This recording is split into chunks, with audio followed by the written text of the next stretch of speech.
Hello all, welcome back to our channel. So in this video we will discuss unit 4 explanation of HRM subject. In previous videos మనం already discuss చేసుకున్నాం first unit, second unit, third unit. So ఈ వీడియోలో whole chapter of 4th unit we will discuss for the examination. So 4th unit name is effective HR system. Okay, so వీడియోని ఫుల్గా చూడండి, skip చేయకండి. ఓకేనా, then only will easily understand the concepts. Okay, so మీరు చదవాల్సిన అవసరం లేదు. ఎగ్జామ్కి ఒక 1-2 అవర్స్ ముందు ఈ వీడియోస్ చూసినా కూడా మీకు క్విక్గా రివిజన్ అనేది అయిపోతుంది. సో యూనిట్ 4లో ఎఫెక్టివ్ హెచ్ఆర్ సిస్టమ్ అంటే మన యొక్క హెచ్ఆర్ హ్యూమన్ రిసోర్స్ సిస్టమ్ అనేది ఎంత ఎఫెక్టివ్గా వర్క్ చేయాలి ప్రజెంట్ ఉన్న బిజినెస్ ఆర్గనైజేషన్స్లో, how much effective we need to do the HR system అనేది ఈ 4th చాప్టర్లో మనం నేర్చుకుంటాం. ఇందులో ది ఫస్ట్ ఇంపార్టెంట్ క్వశ్చన్ ఏంటి, మన ఇంపార్టెంట్ క్వశ్చన్స్లో ఏవైతే ఇచ్చానో అవి మాత్రమే ఎక్స్ప్లెయిన్ చేస్తున్నాను. మళ్ళా మీకు వేరే కావాలన్నా కూడా చదువుకోవచ్చు, but what are the most important అనేది మనం చూసుకోవడం జరుగుతుంది ఈ వీడియోస్లో. ఓకేనా, సో ఇందులో first important question I can say that QWL, that is quality of work life. What is quality of work life? What are the advantages, what are the objectives, what are the benefits, and what are the limitations we are having? Everything we will discuss about this topic, that is QWL. QWL stands for quality of work life. Got it? So మీరు ఏదైనా material ఉంటే నేర్చుకోండి, లేదంటే స్క్రీన్ని చూసుకుంటా వినండి, సరిపోతుంది. ఇక్కడ మనకి డెఫినేషన్స్ ఏవైతే ఉన్నాయో అవి డెఫినేషన్స్ మీరు యాస్టీస్గా నేర్చుకోండి. దాంట్లో మళ్ళీ మీరు ఏమీ ఓన్గా రాయాల్సిన అవసరం లేదు. Degree, it is a degree which work in an organisation contributes to material and psychological well-being and its members. ఇది డెఫినేషన్. సో ఈ క్వాలిటీ ఆఫ్ వర్క్ లైఫ్ ఏంటంటే మన యొక్క వర్క్ లైఫ్ ఏదైతే ఉందో ఆ వర్క్ లైఫ్ ఎంత క్వాలిటీగా ఉంటే, అంటే ఎంత మనకి మంచిగా అనిపిస్తే మనం ఎంత సక్సెస్ అవుతామో ఆ ఆర్గనైజేషన్కి కూడా అంత సక్సెస్ అనేది ఉంటుంది. ఆ కంఫర్టబుల్నెస్, ఆ benefits whichever the organisation is providing us అనేది చూసుకోవాలి. దాన్ని క్వాలిటీ ఆఫ్ వర్క్ లైఫ్ అంటాం. ఆబ్జెక్టివ్స్ ఏముంటాయి? To improve employee work place అనేది చాలా కంఫర్టబుల్గా ఉండాలి, సెక్యూర్డ్గా ఉండాలి, అది objectives.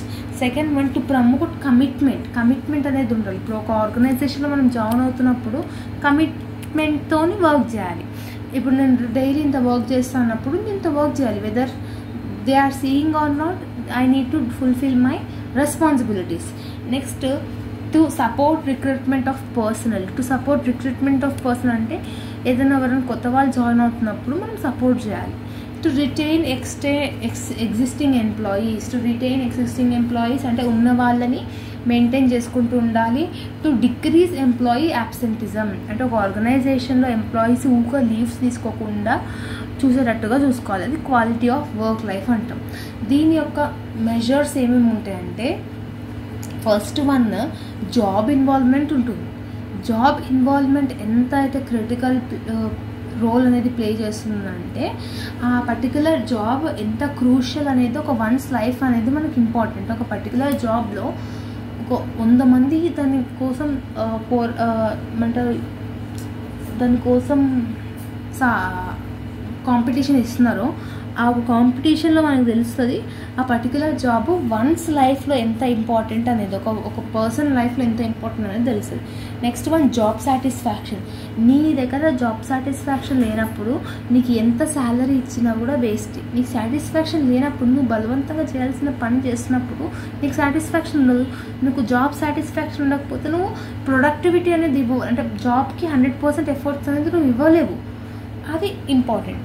Next one, sense of competence is nothing but పక్క ఉన్న వాళ్ళకి కాంపిటెన్స్ ఎలా ఉంటుంది అంటే కాంపిటీషన్ థింగ్ ఎలా ఉంటుంది, ఈచ్ అదర్ యొక్క కాంపిటీషన్ ఎలా ఉంటుంది అనేది అదొకటి.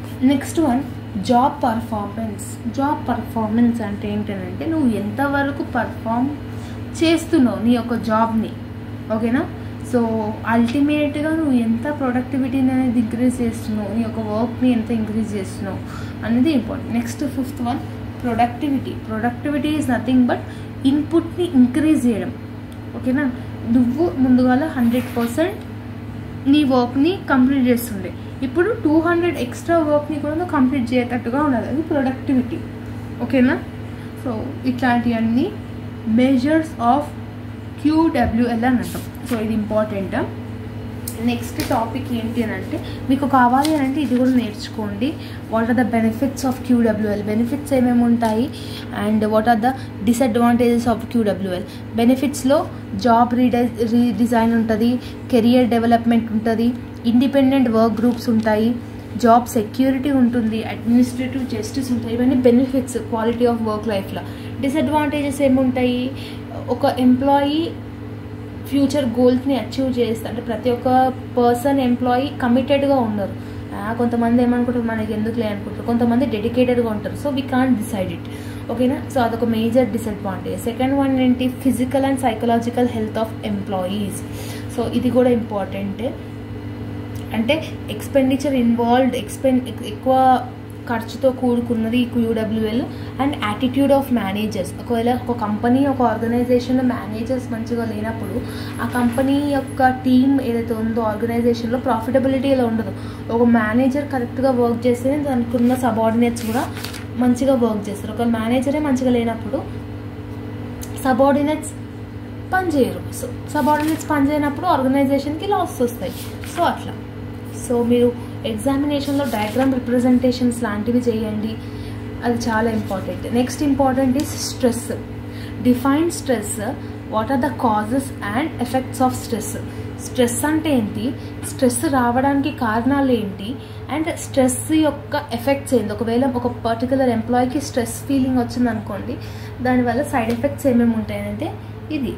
ఇక్కడ ఏముంటుంది, కాజెస్ ఆఫ్ స్ట్రెస్. స్ట్రెస్ అంటే ఏంటి, a condition in which an individual is confronted with an opportunity, demand related, what she or he desired for outcome is personal.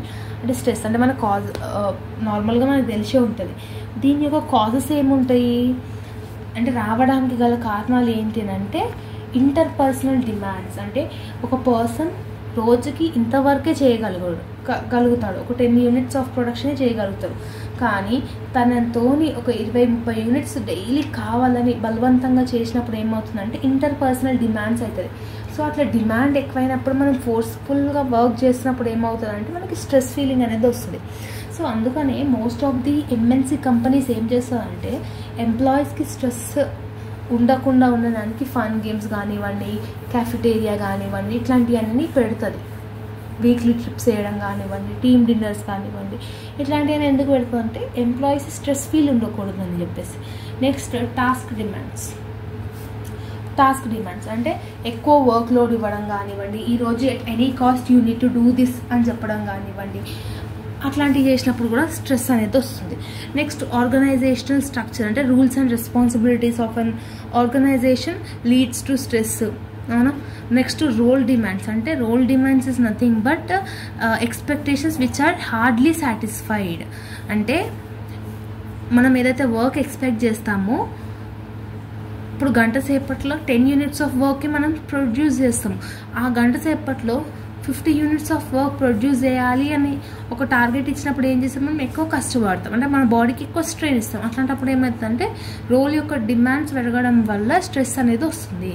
Next organisation leadership అని అంటే ఒక పర్టికులర్ ఆర్గనైజేషన్స్లో మేనేజర్ కానివ్వండి, subordinates కానివ్వండి, team leaders కానివ్వండి, టైట్గా control చేయాలని చూసినప్పుడు ఏమవుతుందంటే మనకి స్ట్రెస్ ఫీలింగ్ వస్తుంది. అంటే వాళ్ళు ఫ్రెండ్లీ నేచర్ లేకుండా సీరియస్గా ఎప్పుడైనా లైక్ ఫైరింగ్ ఎంప్లాయీస్, అంటే ఎంప్లాయీస్ని చిన్న తప్పులకి ఫైర్ చేయడం కానివ్వండి, రెస్ట్ ఇవ్వకపోవడం కానివ్వండి, ఇట్లాంటివన్నీ జరుగుతున్నప్పుడు ఏమవుతుందంటే స్ట్రెస్ ఫీలింగ్ వస్తుంది. సో ఇది causes. And what are the effects ఏమేమి ఉంటాయి, సైకలాజికల్ ఎఫెక్ట్స్ ఉంటాయి, బిహేవియరల్ ఎఫెక్ట్స్ ఉంటాయి, ఆర్గనైజేషనల్ ఎఫెక్ట్స్ ఉంటాయి. So psychological effects, physiological effects, behavioural effects, organisational effects.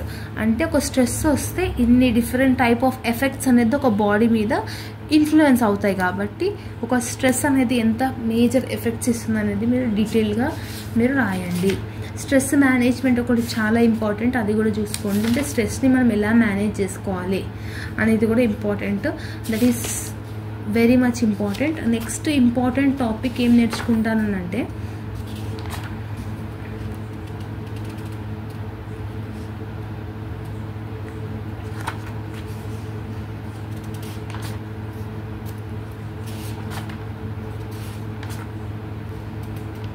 Group dynamics 2 మార్క్స్కి ఇంపార్టెంట్, లాంగ్కి కూడా అడగొచ్చు.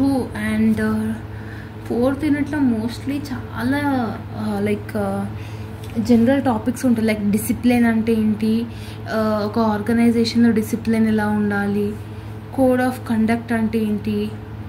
కోడ్ ఆఫ్ కండక్ట్ అంటే ఈజ్ నథింగ్ బట్ ఒక ఆర్గనైజేషన్లో మిస్ప్రెజెంటేషన్ కానీ, చీటింగ్ కానీ, మాల్ ప్రాక్టీస్ కానీ, బ్రైబ్ కానీ, అంటే లంచం కానీ ఇట్లాంటివన్నీ తీసుకుంటున్నప్పుడు ఏముంటుందంటే దాన్ని మనం కోడ్ ఆఫ్ కండక్ట్ అంటాం. 2 మార్క్స్కి చాలా important. What you mean by code of conduct అని అడుగుతారు. సో అట్లాంటప్పుడు ఇది మీరు మెన్షన్ చేసి రాయండి, ఓకేనా. సో 4th యూనిట్లయితే మోస్ట్లీ ఇంతే ఉంటుంది. మీరు ఇవే నేర్చుకోవడానికి ట్రై చేయండి. ఒకవేళ వేరే లాంటి క్వశ్చన్ వచ్చినా కూడా you can easily handle it, you can easily answer it అనమాట. దాన్ని బట్టి మనం ఒకవేళ ఆ పొజిషన్లో మనం ఉంటే మనం ఏమేమి తీసుకుంటాం అనేది దాన్ని సైడ్ పాయింట్స్ పెట్టి రాయాలి, okay. So I hope that I have cleared long questions.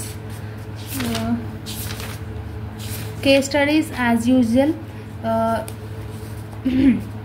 Short questions వచ్చేసరికి what is QWL? QWL stands for quality of work life. అంటే ఒక ఆర్గనైజేషన్లో మన యొక్క వర్క్ని ఎంత కాంట్రిబ్యూట్ చేస్తున్నామో, సైకలాజికల్ కానీ, ఫిజికల్గా కానీ, మెంటల్గా కానీ ఎంత వర్క్ చేస్తున్నామో అది క్వాలిటీగా ఉందా లేదా అనేది చూస్తుంది quality of work life. Next employee engagement. Employee engagement అంటే ఏంటంటే discriminatory efforts in their work. అంటే వర్క్ మన వర్క్ అని చెప్పి చేసేదే ఎంప్లాయీ ఎంగేజ్మెంట్, ఓకేనా. Next symptoms of stress. ఒక స్ట్రెస్ వస్తుందంటే what are the symptoms you will face. ఈ 3 నేర్చుకుంటే సరిపోతుంది, okay. So this is all about the 4th unit. I hope that we have clear the explanation of 4th unit. ఏదైనా question నేను explain చేయకపోతే అది మీరు ఈజీగా చదువుకోవచ్చు. సో అందుకని అన్ని క్వశ్చన్స్ ఎక్స్ప్లెయిన్ చేయట్లేదు, మనకి కొంచెం టైం కూడా కొంచెం తక్కువ ఉంది కాబట్టి. మోస్ట్లీ నేను ఏవైతే ఎక్స్ప్లెయిన్ చేసానో అది చాలా ఇంపార్టెంట్, రిపీట్ అయ్యే ఛాన్స్ ఉన్నాయి కాబట్టి ఎక్స్ప్లెయిన్ చేశాను. అండ్ మీరు ఇంకొకటి ఏంటంటే advantages and disadvantages of employee value proposition అనేది చాలా నేర్చుకోండి, అది కూడా ఇంపార్టెంటే. సో ఇవి నేర్చుకుంటే సరిపోతుంది. So this is all about the video. If you like this video, then do like, share, comment and subscribe to our channel and share with all your MBA groups and friends, okay. So see you all in the next video. Bye bye.